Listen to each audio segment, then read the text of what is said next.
Hello guys! Hello Scorpio! Welcome dito sa aking channel. Kapalaran 888 Scorpio. Alamin natin kung anong messages, vibration, gabay, energy para sa lahat. This is general reading, weekly tarot reading para sa lahat ng Scorpio. Alamin mo kung anong message na para sa inyo.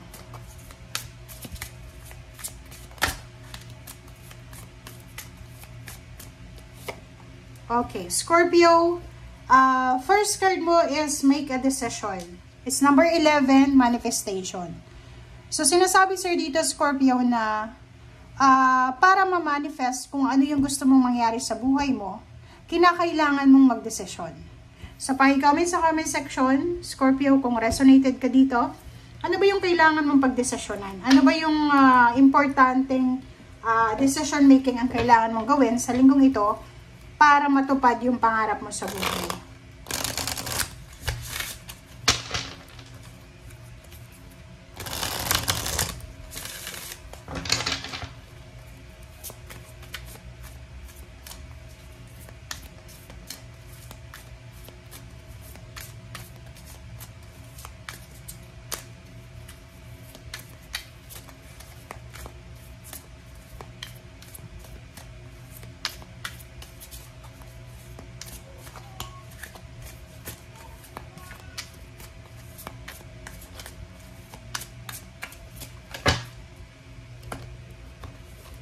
Okay.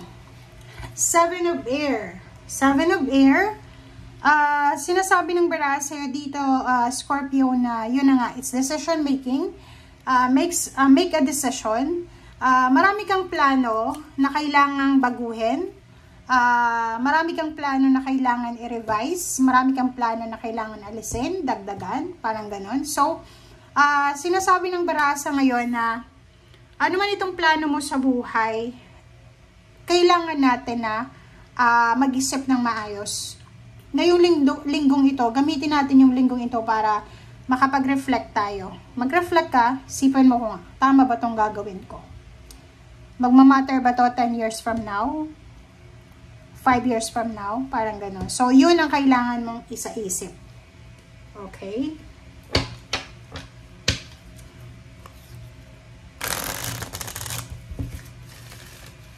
Oops, sorry.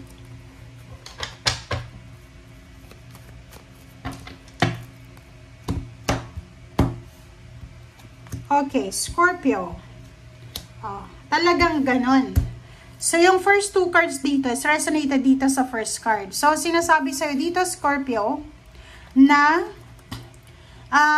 may magbabago talaga sa plano mo or may kailangan kang baguhin sa plano mo.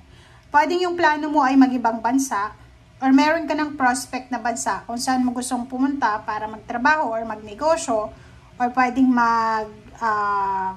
mamasyal, parang ganun. Ang posibleng magbabago sa linggong ito. So, nakikita natin isang decision making ang gagawin mo. Isang napakabilis na desisyon or kailangan mong maghintay ng perfect timing, parang ganun. So, maraming pagbabago na magaganap. So, ang kailangan natin dito guys is Hermit. Upuan natin to. Yung decision na gagawin mo sa linggong ito ay napaka-importante siya ha. Kasi magmamatter talaga siya. It's either mag-regrets ka or it's either success tong plano mo. Okay. Ang nakikita ko sa'yo dito, isa sa rason kung bakit mababago yung plano mo, it's because natatakot ka para sa kalagayan ng pamilya mo. Pwedeng natatakot ka sa, like yung iba dito, plano mong mag-ibang bansa, maging OFW. Kaso lang, natatakot ka ba kapag uwi mo, wala ka ng asawa, or pwedeng yung anak mo, mapabayaan mo, parang ganun. So, pwedeng yun ang isa na dahilan kung bakit magbabago yung plano mo. Okay.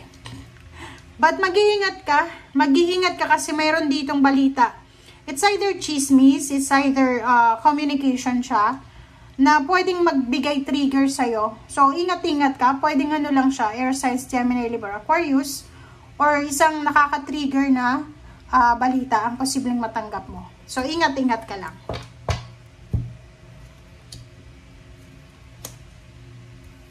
Okay.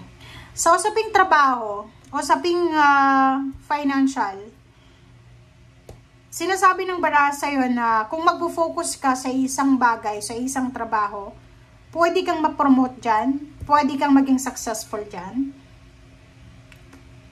Basta sinasabi ng baraha na wala yan sa lugar, wala yan sa ibang bansa, wala yan sa Pilipinas. Kung magtatrabaho ka talaga ng wholehearted, diba? Yung parang, yung trabahong gagawin mo is talagang isa sa buhay mo talaga siya. Pwede kang ma-promote, pwede kang madagdagan ng sweldo, pwede kang, diba? Pwedeng mabago yung takbo ng financial mo dyan sa trabahong ginagawa mo sa ngayon. Okay? Parang yun yung isang information na sinasabi dito na pwedeng kailangan mong ipaglaban kung anong gusto mo kasi maraming ipapakita sa iyo ang universe na kahit saan ka pumuntang mundo, kahit saan mang bansa pumunta ka, nakadepende yun sa atin kung gaano tayo kasipag. Okay? Kung gaano tayo kagaling dumiskarte or kung gaano tayo kagaling makisama. Nakikita ko sir dito, isa sa mga possible na reaction mo dito is happiness. Sobrang happiness. Okay? Dito sinasabi ng baraha na sobra kang makakaramdam ng kaligayahan. Okay?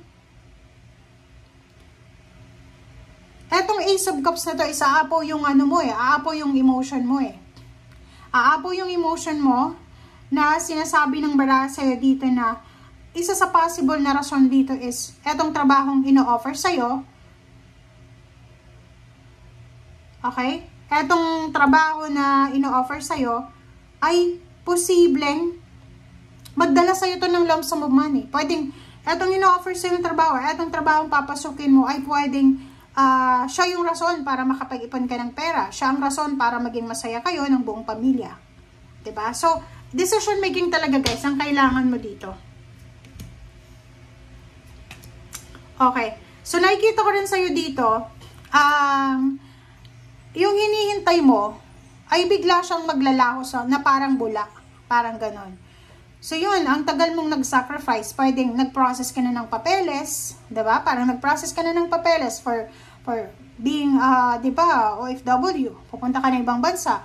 Tapos, dahil lang sa pagbabagong ito, pwedeng ma-disappoint ka. Disappointments to diba? Kasi ang tagal mong hinintay.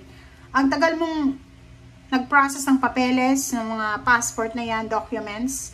And ngayon, parang ganito yung pakiramdam mo, parang ganito. So, medyo disappointments yung nararamdaman ng iba sa'yo. Okay?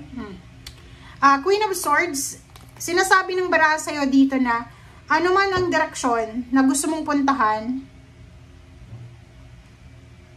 okay? Ano mang direksyon ang gusto mong puntahan, sinasabi ng baraha sa'yo dito na nasa tamang direksyon ka. Okay? Nasa tamang direksyon, pero minsan, kailangan natin guys na pag-isipang mabuti. At ang Queen of Swords na to, sinasabi na matagal na to parang may direction ka na gustong puntahan or direction na gusto mong tahakin, pero hindi siya matuloy-tuloy, gawa ng maraming sagabal, maraming Page of Swords, o maraming tao dyan na dinidiscourage ka. So, dito, sinasabi sa linggong ito na baka bumalik yun. Baka bumalik yun sa isip mo na, ay, pwede pa akong ganito, ganyan, or ganito, ganyan. Okay? So, thank you guys for watching, and see you again. Bye!